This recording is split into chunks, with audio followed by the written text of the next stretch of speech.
Sibyangu ebintu bya Brian White buli olucha byongera kufuuka bizibu. Naye omulamuzi yamaze n'agamba ddeyo mu ddwaliro because embeera gye baamuleeseemu Brian White yabadde tesobozesa mulamuzi kuwuliriza musango.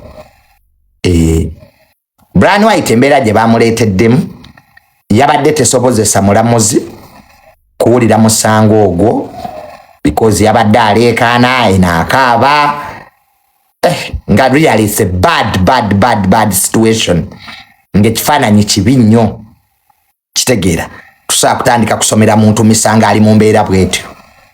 Ena aleekaana, ena alina plasita ku magulu, bamuleesetedde kafaliso. So embeera yennyini yabadde tesobozesa mulamuzi kuwulira musango.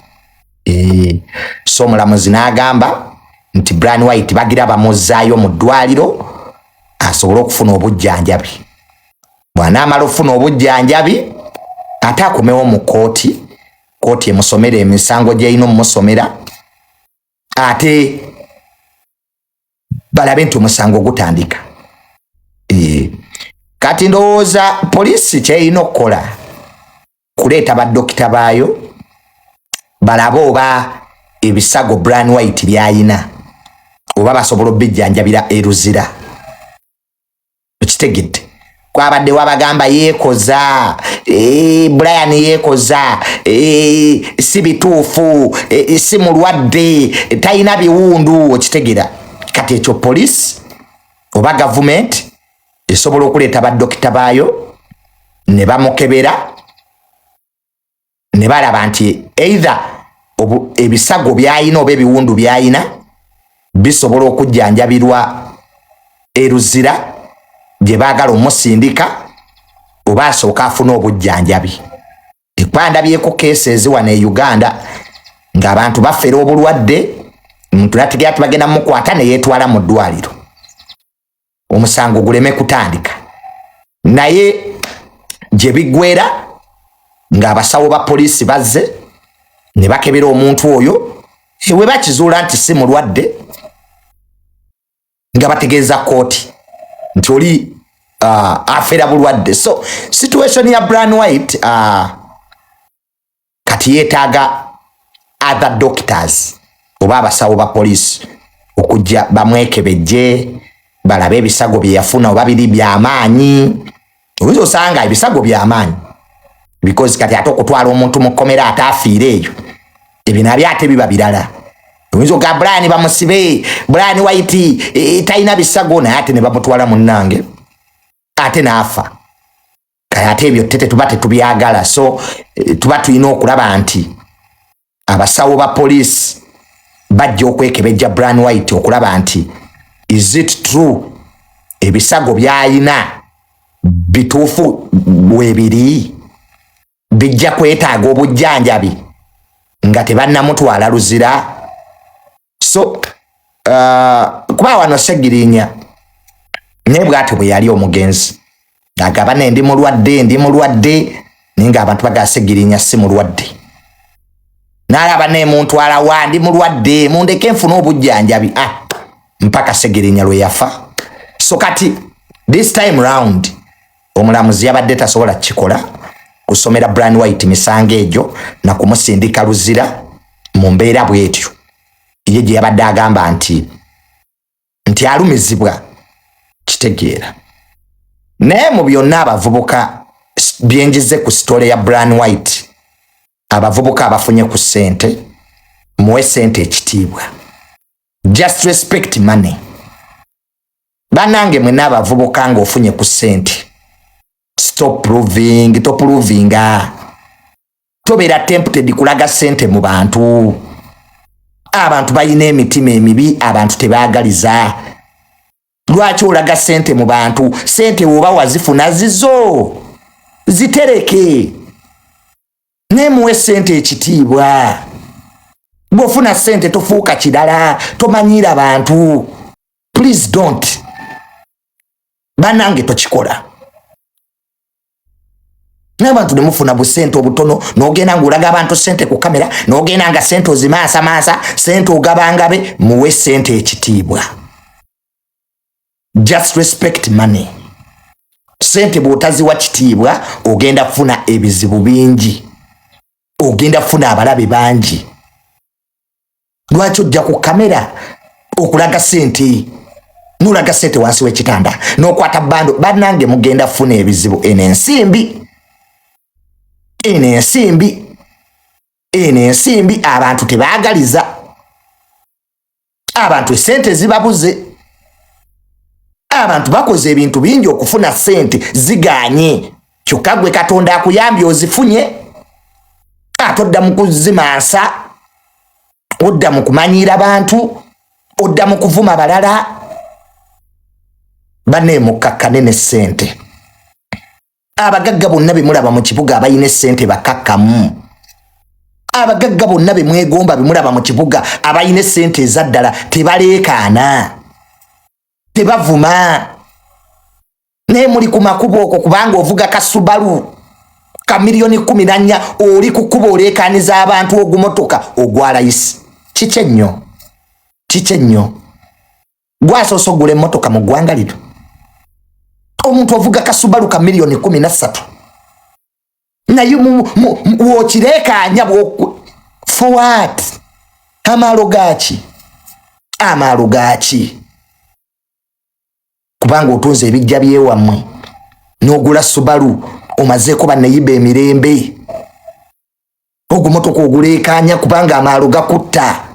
Amalala leero ge galeetedde abaana abo obuzibu. Malala bufuna sente n'olwoza ensongi mazeeyo, sente mugenyi zijja ne zigenda. Guys, sente bw'otagiwa kitiibwa egenda, sente enyiiga. Bufuna sente weekulaakulanye. Invest in things. Kati leero Brian White bonna be yayamba tewali n'omu. Nobody is there. Bonna Brian White be yayamba tewali n'omu baseka busesi. Yene ensi gye tulimu ne Samale. Brian yayamba abayimbi. Brian yayamba abantu. Brian yazza abaana ku masomero. Brian yazimba ennyumba y'omugenzi Moze Radio. Brian White oyo gwolaba. Ennyumba y'omugenzi wa maama wa radio yali egaanye okuggwa. Brian White yagizimba n'agimala. Naye bwe yabadde ku kooti tewali yalinyeewo. Bonna baseka busesi, bonna bamukomerera, bonna banenya munenye. Lwaki? Sente wazikwata bweti ensi bweri bannange. That's the world in summary. Esente bwozifuna oba n'emikwano mingi, naye bwe ziggwaawo wallahi tewali agenda kujja kuyamba. That is the bitter fact of life. When you have money, everybody ajja kusinza, bajja kutuma amannya muzeeyi, bajja kugamba oli mugezi wa intelligent n'oba tewasoma buli ayina sente mugezi, bajja kutuuza ku ntebe z'omu maaso, totuula mabega ng'oyina sente, bajja kwetooloola bafukamire, ojja fukamiza buli muntu kubanga tebakwagala, baagala sente z'oyina. Naye bwe zikuggwaako bw'otegeera ensi eno, bw'otegeera nti tewali akwagala, bw'otegeera actually from the beginning they never loved you. Kati leero Brian White ekisinga omuluma ategedde tebamwagala, ategedde bino byonna bye baamuwaana nga baali balimba. Guys, it is very bad in life okumanya amazima ng'obudde bugenze. It is bad. It hurts to know the truth when it is late. Mbeera maka gange n'ensirika, nze sina gwe sitamanyi mu gavumenti eyo, but I just chose peace with the world.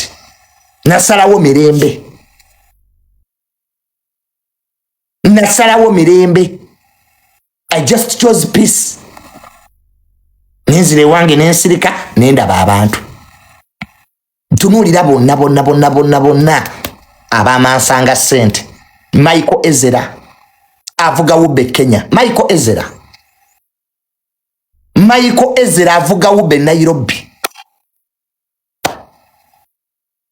It is something chotasola nakukiriza. Today Michael Ezra eyabusanga ennyonyi navuga emotoka ezikyusa kala kati avuga uba e Nairobi Kenya. Atya n'okupostinga musajja watu goza Michael Ezra teyalina TikTok, teyalina Facebook, teyalina Instagram.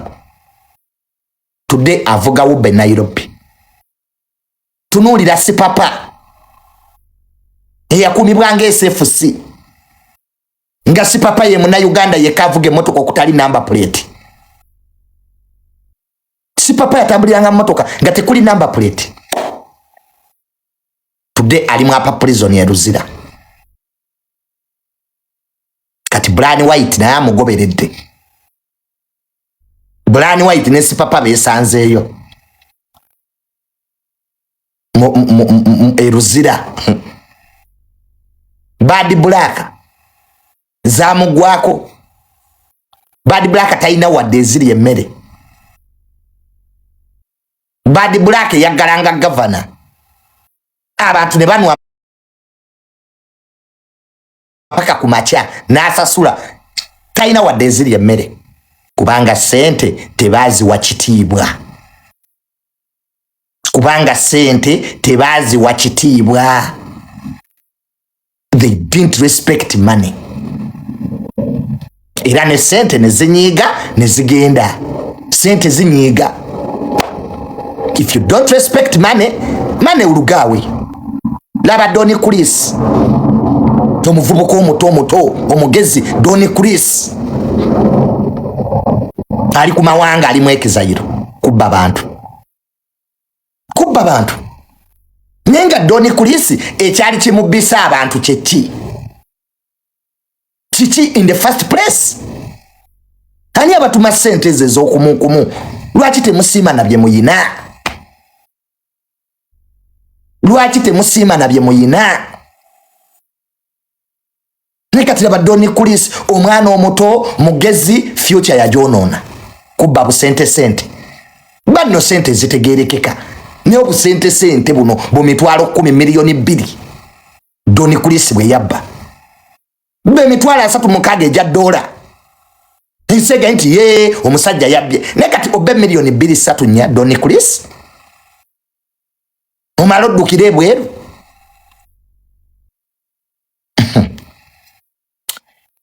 Butawa sente kitiibwa. Nze ndabye abantu abayine sente wano. Guys, abantu bali mu government batambula na bisawo bya sente. Abantu batambula na bukutiya bwa sente wano. Bukutiya. Omayibulo bukutiya obubera mwe mwanyi. Abantu be batambula nabo mu government yeyo. Eyo government jolaba. Nosanga omuntu ali mulandi kuluza emabegeri obukutiya bwa sente naye nga asirisi. Nga teri na mumanyi. Nga ne ku TikTok social media tayagala na kubeerako. Abantu nga babbye eggwanga lino. Abantu nga babbye eggwanga ne basirika. Naye gwe ayinamu emitwalo simanya miliyoni 5 age Uganda gwakuba endulu. Gwalaga abantu se bana mwe muli nabasiru. Era nze bye neewunyako yo si papa. Nogenda nobbe emitwalo 45 ejja dola ku Musudani. Nobbirako n'essimu. Nobbirako na iPhone. Ese papa musiru. Ate mwe muli babbi basiru. Ekyakwasa si papa busiru. Tusiragenda nobbo mu Sudani emitwalo 45 ejja dola kyokka na iPhone nozibbirako TV nazo nozibba ne laptop. iPhone ye yamukwasa si papa. Kati yali abba yaki bana. Kale singa yabba zino n'agula essimu bana ekamba buulire you guys. Era kyovula mwenna mumaliriza Luzira. Abana bakola sente notamanya na kumanya banange abana balina sente mu government eyo. Batambula n'obukutiya bwa sente naye teri abamanyi naye kakati anyway byonna bitunulamu nga we just have to be careful